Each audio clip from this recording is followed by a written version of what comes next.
राधे राधे महाराज जी। महाराज जी, आपके चरणों में कोटि कोटि प्रणाम। महाराज जी, आप कह रहे हैं कि आपने कहीं से गुरु धारण किए थे, उनकी नजर घर परिवार की बहन बेटियों और धन पर थी। हमें बाद में पता लगा वो एक तांत्रिक थे। फिर हमने उनसे छोड़ने का कोशिश किया, बट उन्होंने कहा कि मैं घर को बर्बाद करके रख दूंगा अगर तुमने मुझे छोड़ा। महाराज जी, ऐसी भगवान सबके मालिक हैं, वही सृष्टि का सृजन करते हैं, वही पालन करते हैं, वही लय करते हैं। ये सब पाखंडी लोग, ये कुछ मतलब अब महाराज जी अब इस दुनिया में है नहीं वैसे वो, लेकिन वो ये कहते थे कि मैंने जिसको तुमने मुझे छोड़ दिया ना, अगर तुम किसी भी भगवान के पास जाओगे, हम एक रोम के ना ये टूट के गिर जाए, तुम इतने बड़े तांत्रिक हो, हमारा रोम तोड़ दो, तो बस इतने से हम तुम्हें मान लेंगे कि तुम भगवान हो गए। एक रोम नहीं तोड़ सकता।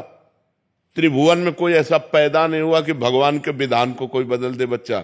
और फिर ऐसे पाखंडी और जो ऐसे नीच प्रवृत्ति बहनी बेटियों पर दृष्टि रखने वाले, इन बिल्कुल ऐसे लोगों को एक बार अच्छे से समझ लो कि ये वेश ऐसा है, इसमें बड़े से बड़ा पापी भी छुप सकता है।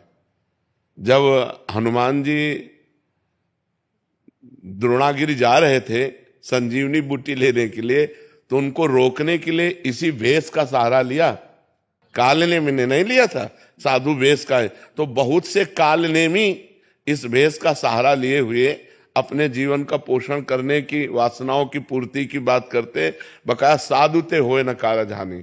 अगर भगवान का भक्त है तो कभी अमंगल नहीं हो सकता, और ये भाषा नहीं निकल सकती, और ऐसी चेष्टा नहीं हो सकती। हम ये मानते हैं कि जैसे साधु साधक कभी नया है, उससे गलती हो सकती है, लेकिन वो रोएगा, वो जलेगा, वो भगवान से प्रार्थना करेगा कि मेरे से अब दोबारा गलती ना हो। आपसे गलती हो गई तो आपसे क्षमा मांगेगा, आपके पैर पकड़ेगा। वो ये नहीं कहेगा कि मनमानी आचरण कर रहे हैं, करने दो नहीं तुम्हारा नाश कर देंगे, न ऐसे को थप्पड़िया देना चाहिए। महाराज जी, अभी कोई भी परिवार में परेशानी होती है तो वही याद आते हैं कि नहीं नहीं, ऐसा नहीं। तो क्या तुम्हारे परिवार में परेशानी होती है और किसी के परिवार में परेशानी नहीं होती?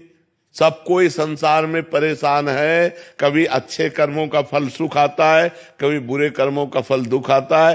कोई ऐसा नहीं बच्चा। तो प्रभु इससे बाहर कैसे निकले हम? नाम जप करो, नाम जप से मंगल होगा। इतनी परेशानी हुई है कि बच्चों की रिश्ते भी बंद हो गया ना। भगवान का नाम जप करो। भगवान का नाम जप करने से ही सर्व अमंगल नष्ट हो जाते हैं। जितनी विपत्तियां हैं सब नष्ट हो जाती है। नाम जप करो। हमारे पूर्व के पाप हमें कष्ट दे रहे, कोई तांत्रिक नहीं कष्ट दे रहा है। कोई भी तांत्रिक ऐसा नहीं है कि हमें हमारे कर्म के विपरीत हमको दंड दे सके। ये बात ध्यान रखना। हम बहुत मतलब बचपन से सब मिले जुले, सब खुद देखे हुए। वो ये बोलते थे कि आप कितना मर्जी अच्छा कर्म कर लो, तुम्हारा अच्छे कर्म का फल मैं ले जाऊंगा। तो वो भगवान है क्या? कोई भगवान है? कोई भगवान है? हम तुम्हारा चश्मा नहीं ले सकते।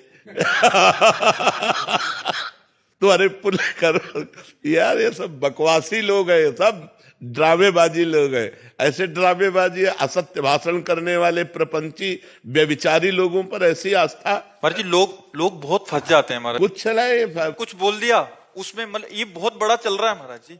किसी ने बोल दिया कि ऐसा ऐसा तुम्हारे साथ होगा, अभी वो बात बैठ गई। उसने बोला ऐसा होगा, अभी ऐसा होगा। अरे कुछ लय तुरंत हटाना चाहिए कि ऐसे पाखंडियों के पास इतनी दम है कि वो जो बोल दे वो हमारे हो जाए।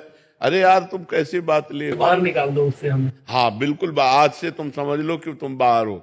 जैसे उसने कहा था ना कि हम तुम्हारा बिगाड़ देंगे, हम आज से कहते हैं कि तुम्हारा कोई बाल बाका नहीं कर पाएगा। नाम जप करो, राधा राधा, कृष्ण कृष्ण, हरि हरि, शिव शिव, जो नाम आपको प्रिय हो। हाँ, राधा राधा राधा राधा राधा, जहां राधा वहां कोई बाधा नहीं।